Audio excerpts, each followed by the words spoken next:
Houston, we have a problem. Hai, jumpa lagi di Anglit Story. Terima kasih untuk kamu yang telah mau klik videoku ini. Perkenalkan, namaku Anglit. Aku ini gemar melakukan analisa, percobaan, Tes dan juga memasak. Aku mau langsung aja, tapi sebelumnya kita ngopi dulu.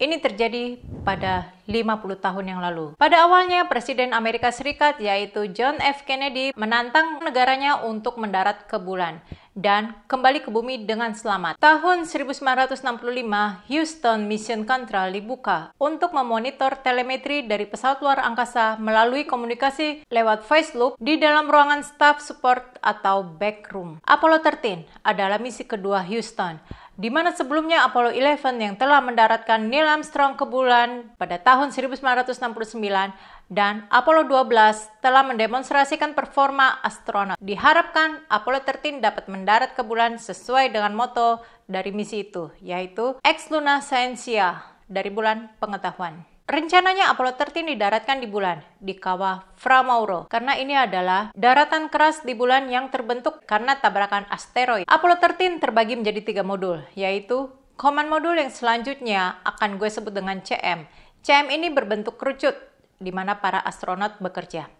Lunar Module, atau disingkat dengan LM, adalah modul yang berbentuk seperti laba-laba ini berfungsi untuk membawa 2 atau 3 astronot untuk mendarat ke bulan, dan Service Module atau CSM adalah tabung berisikan mesin utama dan tangki-tangki oksigen. Para kru Apollo 13 adalah Jim Lovell sebagai komandan misi yang berusia 42 tahun pada saat itu. Ia adalah lulusan United States Naval Academy dan telah menjadi test pilot sebelum terpilih menjadi astronot kelompok kedua di tahun 1962. Di Apollo 13 ini, Lovell adalah astronot NASA dengan jam terbang paling tinggi, yaitu 572 jam terbang dengan 3 misi. Salah satu misinya adalah ia ikut juga bersama dengan Neil Armstrong ke bulan. Jack Swigert adalah pilot di bagian CM, berusia 38 tahun. Jack Swigert ini menggantikan Ken Mattingly yang pada saat itu terkena rubella. Fred Haise, pilot di LM yang berusia 35 tahun. Pada saat itu, Apollo 13 berangkat meninggalkan bumi pada pukul 2:13 siang Eastern Standard Time pada 11 April 1970. Kalau dicocok lagi, 11 April 70 sama dengan 13. Rencananya Apollo 13 akan sampai mendarat di bulan 3,5 hari. Pada saat meluncurnya Apollo 13 ini, hal ini tidak terlalu menjadi trending topik pada saat itu. Karena ya ibaratnya orang lebih suka dengan tajuk berita Paul McCartney keluar dari The Beatles daripada menonton peluncuran pesawat luar angkasa yang menjadi bagian dari sejarah. Setelah berjarak 40.000 km per jam, kru memutar LM sebanyak 180 derajat dan melepaskan roket utama yang telah membawa mereka. Semuanya berjalan dengan sempurna. 55 jam 46 menit setelah keberangkatan, Apollo 13 melakukan kontak untuk menyiarkan keberadaan kru Apollo 13 ke TV. Fred Haise sempat bercanda-canda dengan kru-kru yang lain. Haise ini suka ngeprank kru yang lain dengan membuat kaget dari bunyi valve pengatur tekanan kabin. Selesai broadcast, yaitu sekitar 6,5 menit kemudian, jarak Apollo 13 dari bumi sekitar 330.000 km. Swigert mematikan LM setelah sistem tes, sedangkan Lovell menyimpan kamera yang tadi dipakai untuk siaran broadcast. Dari Houston, salah satu flight controller yang bernama Jack Lusma mengirim instruksi minor ke Swigert, termasuk mengubah altitude pesawat agar bisa foto komet Bennett yang pada saat itu di titik terdekatnya dengan bumi. Sensor tekanan di salah satu tangki oksigen tampaknya tidak berfungsi, sehingga flight controller meminta Swigert untuk menyalakan kipas di dalam tangki. Hal ini merupakan prosedur yang biasa dan wajib dilakukan setidaknya sehari sekali untuk menjaga agar tekanan udara di dalam tangki tetap stabil. Dengan demikian, pembacaan tekanan lebih akurat. Kipas hanya dihidupkan selama beberapa menit saja. Jadi Swigert menghidupkan kipas itu dengan menekan tombol. Tapi baru 95 detik setelah Swigert mengaktifkan kipas, mereka bertiga mendengar suara ledakan, diikuti dengan fluktuasi daya listrik, yaitu listriknya menjadi hidup mati.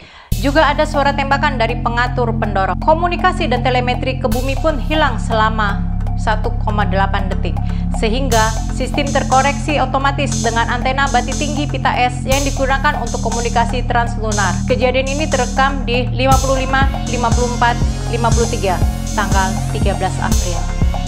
Saat itu Lovell mengira kalau Hayes sedang mengeprank mereka, tetapi Hayes tampak kebingungan. Swigert mengira ada meteor menabrak, tapi kemudian mereka menyadari tidak ada kebocoran di modul. 26 detik kemudian, Swigert kontak bumi. "Oke, Houston, we have a problem here." Dan diikuti oleh Lovell. "Houston, we have a problem."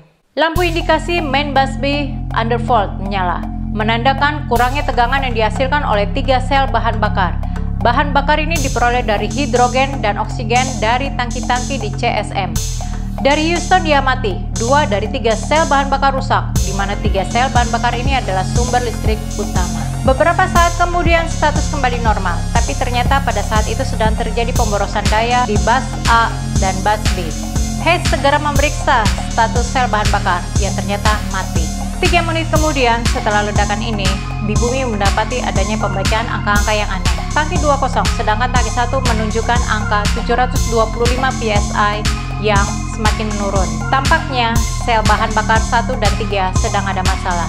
Setelah listrik tadi turun, komputer pun melakukan reset dan antena bati tinggi tidak bekerja. Di bumi, di flight controller, yaitu di Houston, Liebert yang bertanggung jawab memonitor sistem elektrikal di Apollo 13 berfokus pada tangki 1 dan tidak begitu memperhatikan tangki 2 karena ia mengira tangki 2 isinya masih penuh. Namun hal ini disesali oleh Liebert bertahun-tahun kemudian. Di Apollo 13, dari jendela sebelah kiri, Lovell melihat gas yang menyembur keluar angkasa.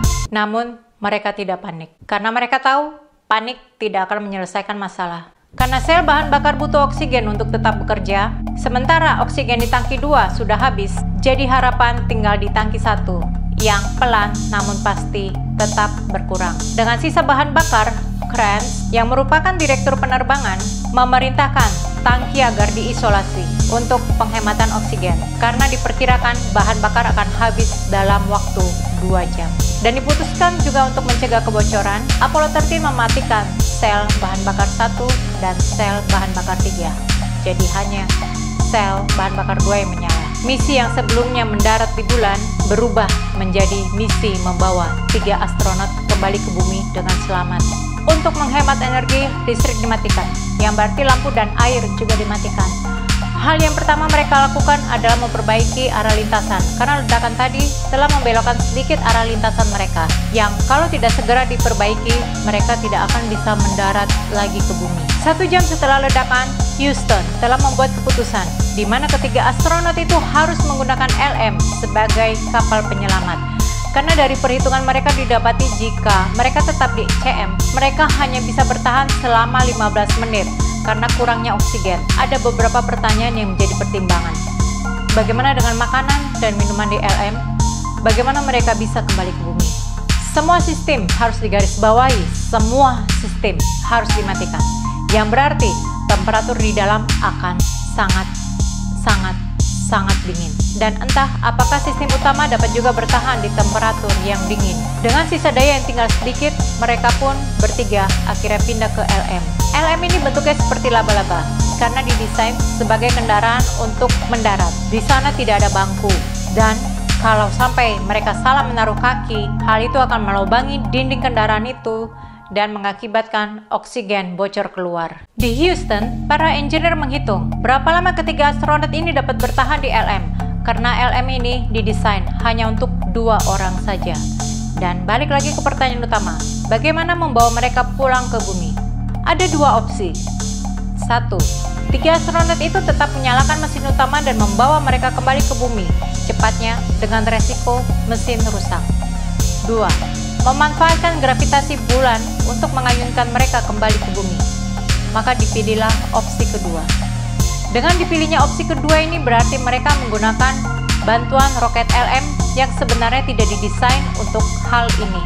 Namun dengan CM yang masih tertancap, pusat gravitasi di Apollo 13 itu dimatikan sehingga tidak ada input terhubung. Sehingga jika mau membelokkan Apollo 13 ke kiri, maka harus diarahkan ke atas. Dan jika mau belok ke kanan, maka diarahkan ke bawah. Jika dinyalakan roket selama 30 detik, maka akan menambah kecepatan Apollo 13. Tetapi dengan perhitungan yang dibuat oleh para engineer di bumi, ketiga astronot ini akan kehabisan daya dan air sebelum sampai ke bumi. Mereka butuh tambah kecepatan. Bagaimana caranya mereka bisa menambah kecepatan? Waktu itu Intel belum menciptakan microprocessor, sedangkan komputer di Apollo 13 hanya dapat menyimpan sedikit angka dari hasil perhitungan di RAM yang juga butuh daya yang besar. Karena ini para engineer pada saat itu melakukan perhitungan di bumi dan instruksi dikirim lewat radio dengan keterbatasan daya pada waktu yang sangat singkat tentunya untuk menghemat daya. Jadi ketiga astronot ini harus menulis dengan cepat dan tepat segala perhitungan dan instruksi sebelum mereka kehilangan kontak sewaktu mereka ada di balik bulan.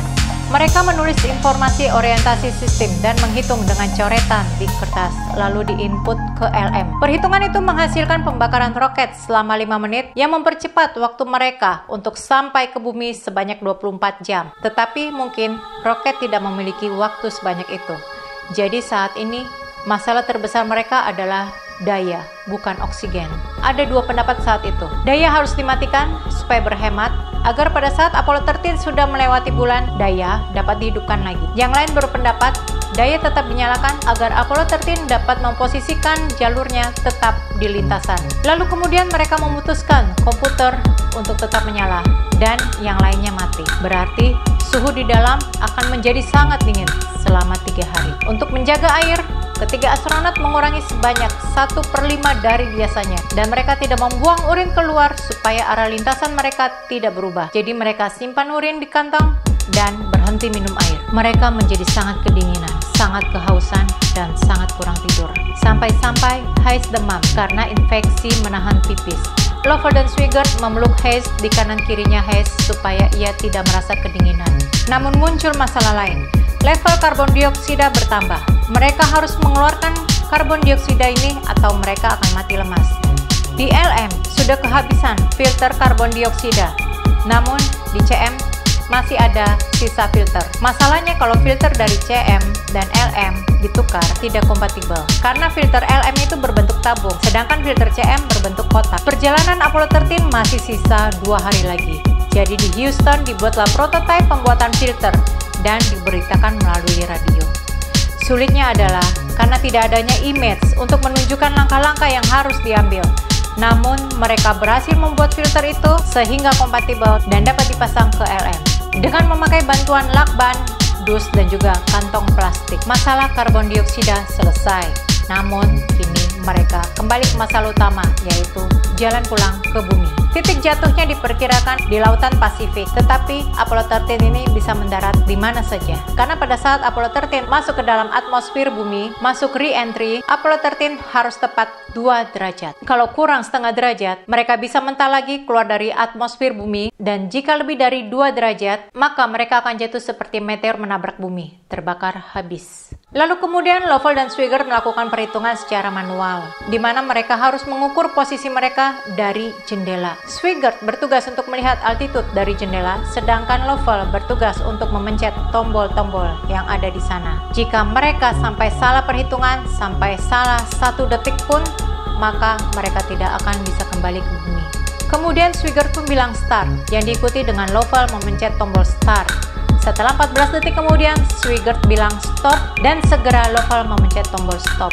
Lalu mereka menunggu dalam keheningan. 9 jam sebelum re-entry, mereka sudah jalan 32.000 km dalam sejam, dan para astronot menulis segala informasi dan instruksi di kertas yang mereka temukan. Butuh 2 jam untuk melakukan ini. Kendala berikutnya adalah menyalakan mesin. Mesin yang sudah dimatikan berhari-hari di keadaan yang sangat dingin, apakah bisa dinyalakan dengan lancar? Dan ternyata bisa. CSM pun dilepas. Dan pada saat itu, ketiga astronot melihat apa yang menjadi penyebab ledakan yang mereka rasakan, yang membuat mereka menjadi terombang-ambing, di mana bagian samping tabung tersebut hancur. Maka mereka pun bersiap memasuki re-entry. Mereka bertiga memasuki atmosfer bumi. Komunikasi dengan Houston mati setidaknya selama 3 menit. Mereka tampak seperti benda yang menyala di langit. Sampai kemudian di Houston terdengar suara. Oke, Ju. Setelah mereka memasuki atmosfer, Ketiga astronot mengembangkan parasut mereka dan mereka pun jatuh di lautan Pasifik. Akhirnya semua bisa bernafas lega. Lover, Swigert, dan Hayes mendarat di bumi pada 17 April 1970 setelah 142 jam, 54 menit, dan 41 detik di luar angkasa. Walau mereka bertiga tidak sampai ke bulan, namun mereka telah berhasil karena NASA telah mengatur mereka, memperhitungkan mereka dapat kembali ke bumi dengan selamat. Terima kasih untuk kamu yang telah nonton videoku ini. Jangan lupa like dan subscribe.